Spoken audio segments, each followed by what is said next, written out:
আপনাদের মধ্যে অনেক বোনেরাই গর্ভাবস্থার শুরুর দিক থেকেই নর্মাল ডেলিভারির আশা রাখেন এবং জানতে চান নর্মাল ডেলিভারি করানোর জন্য কোন কোন পদ্ধতিগুলো অবলম্বন করতে হবে, কি খেলে সহজেই নর্মাল ডেলিভারি হয়ে যায়, কখন নর্মাল ডেলিভারি হয় অর্থাৎ কত সপ্তাহে নর্মালে বাচ্চা হতে পারে এবং কোন কোন লক্ষণগুলো দেখলে তারা বুঝতে পারবেন যে তাদের নর্মাল ডেলিভারি হবে।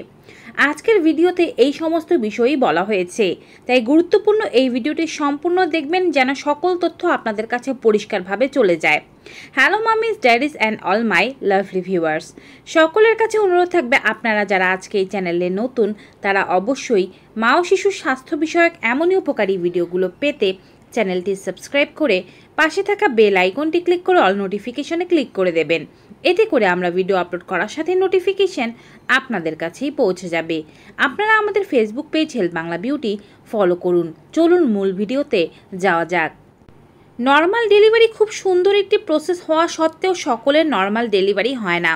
কিছু কিছু ক্ষেত্রে মহিলাদের শারীরিক সমস্যা থাকে, যেমন তাদের বাচ্চা হওয়ার রাস্তা ছোট থাকে বা বাচ্চার মাথা অনেক বড় থাকে, বাচ্চাও উল্টে থাকে, মায়ের শক্তি থাকে না কিংবা বাচ্চার ওজন অনেক বেশি থাকে, প্রেশার, ডায়াবেটিস বিভিন্ন ঝুঁকির কারণে মায়েরা নর্মাল ডেলিভারি করাতে পারেন না। তো শারীরিক কোনো সমস্যা থাকলে সেক্ষেত্রে নর্মাল ডেলিভারি সম্ভব নয়। এছাড়াও আপনি চাইলে শুরু থেকেই কিছু চেষ্টা করতে পারেন যা আপনাকে নর্মাল ডেলিভারির দিকে এগিয়ে নিয়ে যাবে। প্রথমে বলছি কত সপ্তাহে নর্মাল ডেলিভারি হওয়া স্বাভাবিক। সাধারণত একটি বাচ্চা 37 সপ্তাহের মধ্যে পেটের মধ্যে পরিপূর্ণ হয়ে যায়, তাই 37 থেকে 40 সপ্তাহের মধ্যেই বাচ্চা নর্মাল ডেলিভারি হয়ে যাওয়া স্বাভাবিক। তবে সর্বোচ্চ ক্ষেত্রে চিকিৎসকেরা 42 সপ্তাহ পর্যন্ত অপেক্ষা করেন। 42 সপ্তাহের পরে যদি ডেলিভারি হয় সেটিকে পোস্টটার্ম ডেলিভারি বলা হয়ে থাকে, অর্থাৎ সময়ের পরে বাচ্চা জন্ম হওয়া। আর যদি 37 সপ্তাহের আগে বাচ্চা জন্ম হয় সেটিকে প্রিটার্ম লেবার বলা হয়ে থাকে।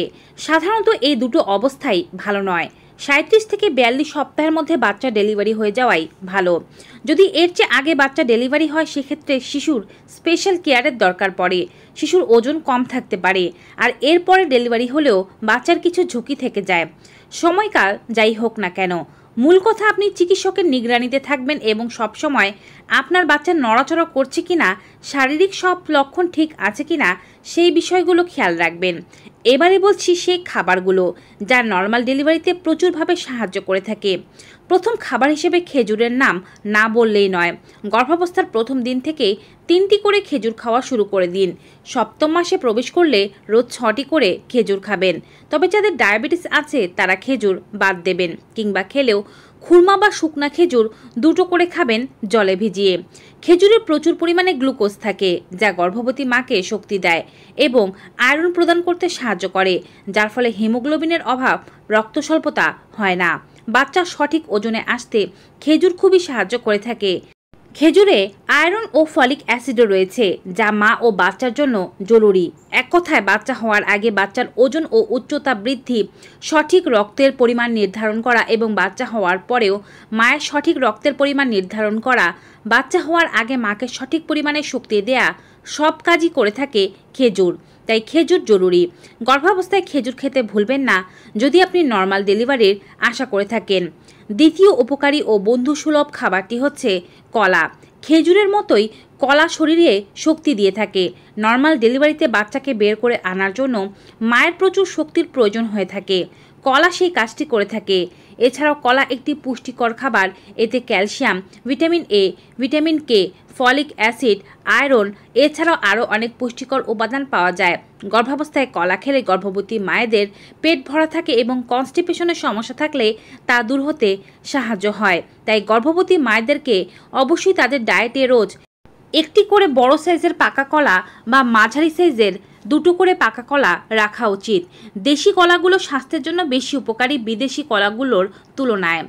এবারে বলছি, যদি আপনি নর্মাল ডেলিভারি চেয়ে থাকেন তবে কোন লক্ষণগুলোর মাধ্যমে বুঝতে পারবেন যে আপনার ডেলিভারি পেন খুব শীঘ্রই উঠতে চলেছে এবং আপনার ডেলিভারি প্রসেস সঠিকভাবেই আগাচ্ছে। প্রথমত, যাদের নর্মাল ডেলিভারি হবে তাদের খেয়াল রাখতে হবে তাদের বাচ্চার মাথা নিচের দিকে আসছে কিনা। বাচ্চার মাথা নিচের দিকে অর্থাৎ জরায়ুর মুখের দিকে আসা এবং পা উপরের দিকে উঠে যাওয়া, এই পজিশনটিকে বলা হয়ে থাকে সেফালিক পজিশন। এই পজিশনটি আদর্শ পজিশন। বাচ্চার নর্মাল ডেলিভারি হতে হলে এই পজিশনে বাচ্চাকে আসতেই হবে। সাধারণত 37 সপ্তাহের মধ্যেই বাচ্চা এই পজিশনে চলে আসে। যদি তারপরেও বাচ্চা এই পজিশনে না আসে তবে বাচ্চার ঘোরার আর তেমন কোনো সম্ভাবনা থাকে না।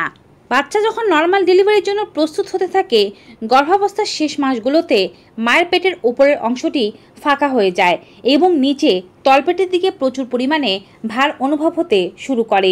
তার শ্বাসকষ্টের সমস্যাও কমতে শুরু করে। এই লক্ষণগুলোই হচ্ছে নর্মাল ডেলিভারির দিকে আগানোর লক্ষণ।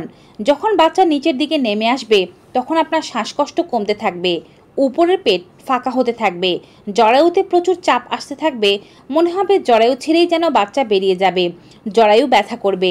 এগুলো নর্মাল ডেলিভারির লক্ষণ হিসেবে পরিচিত।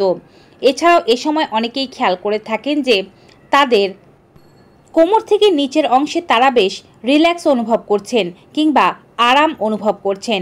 এটি হওয়ার কারণ হচ্ছে নিচের অংশগুলো এখন শিথিল হয়ে যাচ্ছে। রিল্যাক্সিন হরমোন বের হওয়ার কারণে লিগামেন্টগুলো ঢিলা হয়ে যাচ্ছে যেন বাচ্চা সহজে বেরিয়ে আসতে পারে। এজন্যই আপনি কোমর থেকে নিম্নাংশের অংশগুলোতে বেশি পরিমাণে হালকা বা আরাম অনুভব করতে থাকবেন ডেলিভারির আগ দিয়ে। অনেকেই এ সময় 7ম থেকে 8ম মাসের মধ্যে ফলস পেইন অনুভব করেন। পেটের মাঝখানে বা তলপেটের দিকে তীব্র চিনচিনে ব্যথা অনুভব হতে থাকে। এটি সাধারণত ডেলিভারি হওয়ার আগের ব্যথা হিসেবে পরিচিত। ফলস পেইন সাধারণত তলপেটের মাঝ বরাবরই হয়ে থাকে, ঠিক পিরিয়ডের ব্যথার মতোই। কিন্তু আপনি অল্প করে হাঁটাহাঁটি করলে, কিছু পরিমাণে জল বা মিষ্টান্ন জাতীয় খাবার খেলে এ ব্যথাটি কিন্তু কমে যায়। বারংবার ফলস পেইন আসা ডেলিভারির লক্ষণ। এছাড়াও ডেলিভারির আরও একটি লক্ষণ হচ্ছে পেট শক্ত হয়ে যাওয়া এবং পেট ছেড়ে যাওয়া। যদি আপনার দিনে 10 বারের বেশি এমনটা হয় তবে ডক্টরের পরামর্শ নেওয়া উচিত। তবে যদি খেয়াল করেন যে 7ম মাস থেকে দিনে 2 থেকে 3 বার পেট শক্ত হচ্ছে, কিছুক্ষণ পরে আবার পেট ছেড়ে যাচ্ছে, তবে বুঝবেন যে ডেলিভারির প্রস্তুতি হিসেবে আপনার শরীরে এমন ঘটনা ঘটছে। 37 থেকে 42 সপ্তাহের মধ্যে যে কোনো সময় আপনি প্রসব ব্যথা অনুভব করতে পারেন। প্রসব ব্যথা সাধারণত পিঠের মাঝখান থেকে উঠতে থাকে। আপনি নিচের পিঠের অংশের মেরুদণ্ডের মাঝ বরাবর প্রথমে হালকা হালকা ব্যথা অনুভব করবেন। তারপর ব্যথাটি আস্তে আস্তে তলপেটের দিকে ছড়াবে, পিরিয়ডের ব্যথার মতোই। কিন্তু প্রথমে ব্যথার তীব্রতা কম থাকবে, আস্তে আস্তে ব্যথার তীব্রতা বাড়তে থাকবে। প্রথমে যদি ব্যথার মাঝের পার্থক্য বেশি থাকে, অর্থাৎ দীর্ঘ সময় পরপর ব্যথা উঠতে থাকে, আস্তে আস্তে খেয়াল করবেন ব্যথা তাড়াতাড়ি উঠছে এবং দীর্ঘ সময় পর্যন্ত ব্যথা থাকছে, তবে বুঝবেন প্রসবের সময় হয়ে গিয়েছে। এ ব্যথা আস্তে আস্তে কিন্তু থাই এবং পায়ের দিকেও ছড়াতে থাকে। ব্যথার তীব্রতা বাড়ার সাথে সাথে আপনি আপনার সার্ভিক্সের মুখ ডায়ালাইট হওয়ার লক্ষণগুলো দেখতে পাবেন। সার্ভিক্সের মুখ ডায়ালাইট হওয়া অর্থ হচ্ছে আপনার জরায়ুর মুখ খোলা বাচ্চা নিচের দিকে নামার জন্য। এজন্য আপনি হালকা পরিমাণে রক্তস্রাব বা মিউকাস প্লাগ দেখতে পারেন। চিপচিপে ঘন সাদা এক ধরনের রক্ত মিশ্রিত স্রাব বেরিয়ে আসবে। কারো কারো একেবারেই পুরোটা বেরিয়ে আসে, কারো কারো অল্প অল্প করে বেরিয়ে আসে, সাথে রক্তস্রাব যেতে পারে। এই রক্তস্রাবকে বলা হয়ে থাকে শো। যেহেতু জরায়ুর মুখ খুলছে এবং বাচ্চা নিচের দিকে নামার চেষ্টা করছে, তাই অল্প পরিমাণে রক্তক্ষরণ হওয়া স্বাভাবিক। এই লক্ষণগুলো দেখলে বাড়িতে বসে আর ডেলিভারির জন্য অপেক্ষা করা যাবে না। দ্রুত ডক্টরের শরণাপন্ন হতে হবে বা মিডওয়াইফের শরণাপন্ন হতে হবে। সাথে যদি কেউ খেয়াল করে থাকেন তার জল ভেঙে যাচ্ছে, পা দিয়ে গড়িয়ে গড়িয়ে অল্প অল্প করে জল নিচের দিকে টপ টপ করে পড়ছে, তবে বুঝবেন তার জল ভেঙে গিয়েছে বা অ্যামনিওটিক তরল ভেঙে গিয়েছে। বেশি পরিমাণে অ্যামনিওটিক তরল যদি ভেঙে যায়, বাচ্চার জন্য এটি ঝুঁকির কারণ হতে পারে। সেক্ষেত্রে অবশ্যই ডক্টরকে বিষয়টি জানাতে হবে। তরলের সাথে যদি কোনো ধরনের সবুজ রঙের বা কালো রঙের পদার্থ বেরিয়ে আসে, তার অর্থ বাচ্চা পেটের মধ্যে মল ত্যাগ করে দিয়েছে। এটি আরও বিপজ্জনক। এতে মা ও বাচ্চার ইনফেকশন হয়ে যেতে পারে। এই অবস্থাগুলো কোনোভাবে অবহেলা করা উচিত নয়। বাচ্চা হওয়ার সময়কাল যতটা এগিয়ে আসবে ততই আপনি নিচের দিকে চাপ অনুভব করতে থাকবেন, কিছুটা মলত্যাগ হওয়ার মতো চাপ। যখন মলত্যাগ হওয়ার মতো এমন চাপের পরিমাণ বাড়তে থাকবে, বুঝবেন বাচ্চায় বেরিয়ে আসার জন্য নিচের দিকে প্রেশার দিচ্ছে বলে এমনটা অনুভব হচ্ছে। অনেকেই মনে করে থাকেন বুঝি তাদের পায়খানা হয়ে যাবে বা মলত্যাগ হয়ে যাবে বলেই এমনটা লাগছে, কিন্তু আসলে না। বাচ্চা যখন মাথা বের করার জন্য চাপ দেয়, তখন এটি মলাশয়ের উপরও চাপ সৃষ্টি করে, যার ফলে আপনার এমন অনুভব হতে পারে। এই লক্ষণগুলো আপনার ডেলিভারির ইমিডিয়েট আগে বেশি পরিমাণে দেখা যায়। অর্থাৎ ডেলিভারির 1-2 ঘন্টা আগেই এরকম নিচের দিকে বেশি পরিমাণে চাপ আসতে থাকবে, পাশাপাশি আপনার মনে হবে যে মলত্যাগ হয়ে যাবে। এই লক্ষণগুলোর অর্থ হচ্ছে বাচ্চা হতে আর বেশিক্ষণ বাকি নেই। তো ভিউয়ার্স, আজকের এই ভিডিওটি আপনাদের কাছে কেমন লেগেছে কমেন্ট বক্সে অবশ্যই জানাবেন। ভিডিওটি সকল মায়েদের মাঝে বেশি বেশি শেয়ার করে দেবেন যেন তারাও এই তথ্যগুলো পেতে পারে। বিদায় নেব, সবাই ভালো থাকুন, সুস্থ থাকুন। Good bye and take care.